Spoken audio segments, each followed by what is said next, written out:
ನಮಸ್ತೆ ಎಲ್ಲರಿಗೂ. ಇವತ್ತು ಕೂಡ ಒಂದು ಇಂಟ್ರೆಸ್ಟಿಂಗ್ ಸ್ಟೋರಿ ಜೊತೆ ಬಂದಿದ್ದೇನೆ. ಇವತ್ತಿನ ಸ್ಟೋರಿ ಹಿಮಾಚಲ್ ಪ್ರದೇಶದಲ್ಲಿ ಇದ್ದಂತಹ ಸ್ಪ್ಲಿಟ್ ವ್ಯಾಲಿ ಅಲ್ಲಿ ಇರುವಂತಹ ಚಂದ್ರತಾಲ್ ಲೇಕ್ ಬಗ್ಗೆ. ಇದರ ವಿಷಯದಲ್ಲಿ 3 ಸ್ಟೋರೀಸ್ ಇದೆ. ಒಂದು ಮೈಥಾಲಜಿ ಪ್ರಕಾರ ಇದೆ, ಹಾಗೂ ಒಂದು ಫೇರಿ ಟೇಲ್ ಪ್ರಕಾರ ಇದೆ, ಹಾಗೂ ಇನ್ನೊಂದು UFO ರಿಲೇಟೆಡ್ ಪ್ರಕಾರ ಕೂಡ ಇದೆ. ಅದರಲ್ಲಿ ನಾನು ಚೂಸ್ ಮಾಡಿದಂತಹ ಘಟನೆ ಫೇರಿ ಟೇಲ್ ಸ್ಟೋರಿ. ಸೊ ಈ ಫೇರಿ ಟೇಲ್ ಸ್ವಲ್ಪ love, romance and tragedy scenes ಇದೆಲ್ಲ ಮಿಕ್ಸ್ ಆದಂತಹ ಸ್ಟೋರಿ ಈ ಒಂದರಲ್ಲಿ. ಇದು ಚಂದ್ರತಾಲ್ ಲೇಕ್ ಹಿಮಾಚಲ್ ಪ್ರದೇಶದಲ್ಲಿದೆ, ಹಾಗೂ ಇದರ ಶೇಪ್ ಮೂನ್ ಥರ ಇದೆ.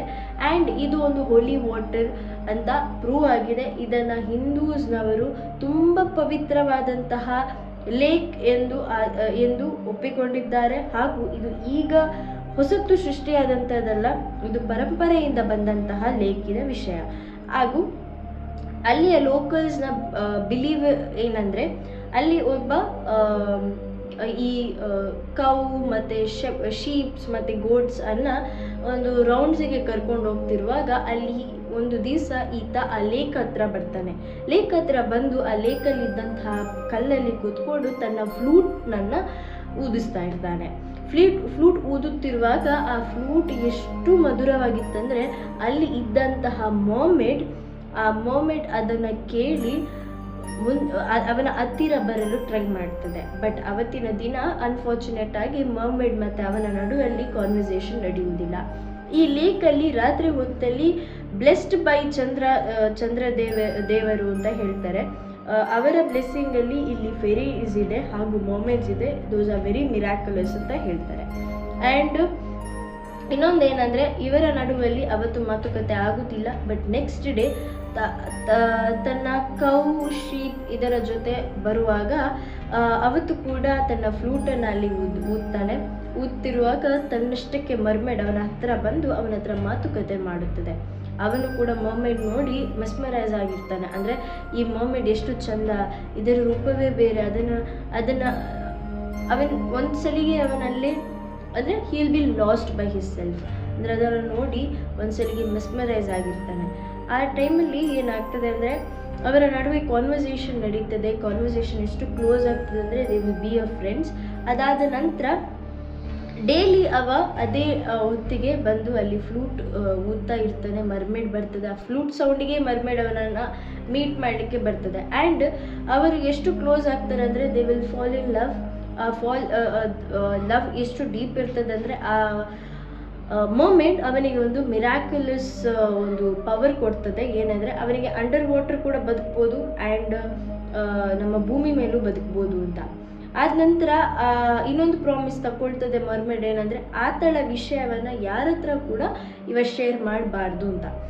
ಮತ್ತು ಈತನಿಗೆ ಮತ್ತು ಮರ್ಮೇಡಿಗೆ ತುಂಬ ಡೀಪ್ ಲವ್ ಆದ ಕಾರಣ ಅವರಿಬ್ಬರ ಮದುವೆ ಆಗ್ತದೆ. ಅದು ತುಂಬ ಸೀಕ್ರೆಟ್ ಆಗಿರ್ತದೆ. ಈತನಿಗೆ ಮೊದಲೇ ಮದುವೆ ಆಗಿತ್ತು, ಬಟ್ ಈತ ಅವಳನ್ನು ಕಳ್ಕೊಳ್ಬಾರ್ದು ಎಂಬ ಒಂದು ರೀಸನಿಗಾಗಿ ಆತ ಅವಳ ಹತ್ರ ಹೇಳುವುದಿಲ್ಲ ನನಗೆ ಒಂದು ಮದುವೆ ಆಗಿದೆ ಅಂತ. ಬಟ್ ಅವತ್ತು ಹೀಗೆ ಅವರ ದಿನ ನಡೀತಾ ಇರ್ತದೆ. ಮದುವೆ ಆಗ್ತದೆ, ಮರ್ಮೇಡ್ ಪ್ರೆಗ್ನೆಂಟ್ ಆಗಿರ್ತದೆ. ಬಟ್ ಈತನಿಗೆ ಆ ವಿಷಯ ಗೊತ್ತಿರುವುದಿಲ್ಲ. ಅವತ್ತು ರಾತ್ರಿ ಮರ್ಮೇಡ್ ಹೇಳ್ತದೆ, ನಾನು ಇನ್ನೂ ನಿಮಗೆ ಸಿಗ್ಲಿಕ್ಕೆ ಆಗೋದಿಲ್ಲ, ಯಾಕಂದರೆ ವಿಂಟರ್ ಟೈಮಲ್ಲಿ ಎಂಟೈರ್ ಲೇಕ್ ಐಸ್ ಆಗಿರ್ತದೆ. ಆ ಟೈಮಲ್ಲಿ ನನಗೆ ನಿಮಗೆ ಸಿಗ್ಲಿಕ್ಕೆ ಆಗೋದಿಲ್ಲ, ನೆಕ್ಸ್ಟ್ ಸಮ್ಮರಿಗೆ ನಾನು ಸಿಗ್ತೇನೆ ಅಂತ.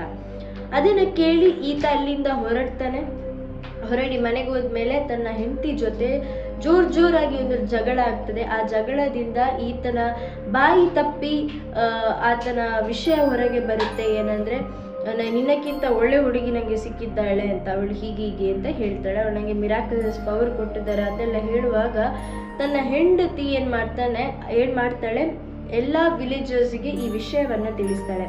ವಿಲೇಜರ್ಸ್ ನೀನು ಹೇಳೋದು ಸುಳ್ಳು ಹಾಗೆ ಹೀಗೆ ಅಂತಂದರೆ ಅಲ್ಲೆಲ್ಲ ಇರೋದು ಜಾಸ್ತಿ ಪಂಚಾಯತ್ ಅಲ್ವಾ. ಸೊ ಆದ ಕಾರಣ ಅವರಿಗೆ ಪ್ರೂಫ್ ಬೇಕಾಗ್ತದೆ. ಆ ಪ್ರೂಫ್ ಸಿಗಲಿ ಅಂತ ಅವರು ಅಲ್ಲಿಂದ ಹೊರಟು ಲೇಕ್ ಹತ್ರ ಹೋಗ್ತಾರೆ. ಅವನ ಹತ್ರ ಫ್ಲೂಟ್ ಕೂಡ ಊದ್ಲಿಕ್ಕೆ ಹೇಳ್ತಾಳೆ. ಬಟ್ ಅನ್ಫಾರ್ಚುನೇಟ್ ಆಗಿ ಮರ್ಮೇಡ್ ಬರೋದಿಲ್ಲ. ಆತ ಅವತ್ತು ರಾತ್ರಿ ಸೀಕ್ರೆಟ್ ಆಗಿ ಆ ಲೇಕ್ ಹತ್ರ ಬರ್ತಾನೆ ಮರ್ಮೇಡನ್ನು ಸಿಗಲಿಕ್ಕೆ. ಬಟ್ ಮರ್ಮೇಡ್ ಅಲ್ಲಿ ತುಂಬ ಹೊತ್ತು ವೇಟ್ ಮಾಡಿದರೂ ಕೂಡ ಮರ್ಮೇಡ್ ಬರೋದಿಲ್ಲ. ಅಲ್ಲೇ ಅವನಿಗೆ ನಿದ್ದೆ ಬರ್ತದೆ. ನಿದ್ದೆ ಬರುವಾಗ ತನ್ನ ಕನಸಿನಲ್ಲಿ ಮರ್ಮೇಡ್ ಬಂದು ಹೇಳ್ತದೆ ಏನಂದರೆ, ನೀ ನನ್ನ ಪ್ರಾಮಿಸನ್ನು ಬ್ರೇಕ್ ಮಾಡಿದ್ಯಾ, ಇವತ್ತಿನಿಂದ ನಾನು ನನ್ನ ದಾರಿ, ನೀನು ನಿನ್ನ ದಾರಿ, ನಾವು ಸಿಗ್ಲಿಕ್ಕಾಗೋದಿಲ್ಲ ಅಂತ. ನೀನು ಪ್ರಾಮಿಸ್ ಬ್ರೇಕ್ ಮಾಡಿದ್ರಿಂದ ನನ್ನ ವಿಷಯ ಯಾರ ಹತ್ರನೂ ಹೇಳಬಾರ್ದು ಅಂತ ಹೇಳಿದ ಮೇಲೂ ಕೂಡ ನೀನು ಹೇಳಿದ್ಯಾ. ಆದ ಕಾರಣ ನೀನು ನಿನ್ನಷ್ಟಕ್ಕೆ ಇರಬೇಕು, ನಾನು ನನ್ನಷ್ಟಕ್ಕೆ ಇರ್ತೇನೆ. ಹಾಗೂ ನಮ್ಮ ನಡುವಲ್ಲಿದ್ದಂತಹ ಸಂಬಂಧದಿಂದ ಒಂದು ಮಗು ಇತ್ತು, ಆ ಮಗು ಕೂಡ ನಾನು ಕಳ್ಕೊಂಡೆ, ಯಾಕಂದರೆ ನೀನು ಪ್ರಾಮಿಸ್ ಬ್ರೇಕ್ ಮಾಡಿದ್ದೀಯಾ ಅಂತ. ಅದನ್ನು ಕೇಳಿ ಆತನಿಗೆ ಎಚ್ಚರಿಕೆ ಆಗ್ತದೆ. ಬಟ್ ನೋಡುವಾಗ ಸುತ್ತಮುತ್ತಲು ಯಾರೂ ಇರುವುದಿಲ್ಲ, ಮರ್ಮೇಡ್ ಕೂಡ ಇರುವುದಿಲ್ಲ.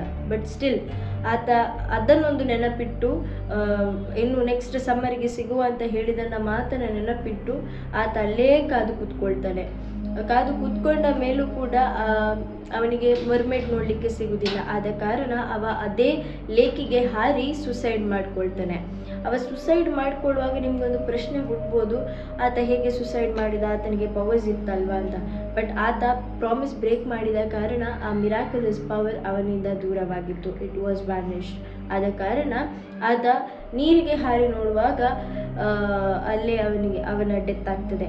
ಆದ ನಂತರ ಇಲ್ಲಿವರೆಗೂ ಎಲ್ಲರೂ ಹೇಳ್ತಾರೆ, ರಾತ್ರಿ ಹೊತ್ತು ಯಾರೆಲ್ಲ ಅಲ್ಲಿ ಹೋಗಿ ನೋಡಿದಾರ ಅವರಿಗೆ ನೋಟಿಸ್ ಮಾಡಿದಂಥ ವಿಷಯ ಏನಂದರೆ,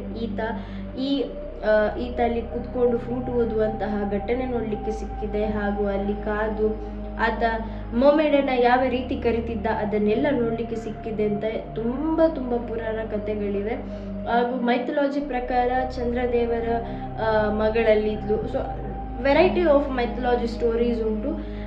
ಇದರಲ್ಲಿ ನಾನು ಸೆಲೆಕ್ಟ್ ಮಾಡಿದಂತಹ ಸ್ಟೋರಿ ದ ಫೇರಿ ಟೇಲ್ ನಾನು ನಿಮಗೆ ಹೇಳಿದಾಗೆ. ಹೋಪ್ಫುಲಿ ನಿಮಗೆ ಈ ವಿಡಿಯೋ ಲೈಕ್ ಆಗಿದೆ ಅಂತ ಅಂದ್ಕೊಳ್ತೇನೆ. ನೆಕ್ಸ್ಟ್ ಇಂಟ್ರೆಸ್ಟಿಂಗ್ ವಿಡಿಯೋ ಜೊತೆ ಬರ್ತೇನೆ. ಟಿಲ್ ದೆನ್ ಬಾಯ್.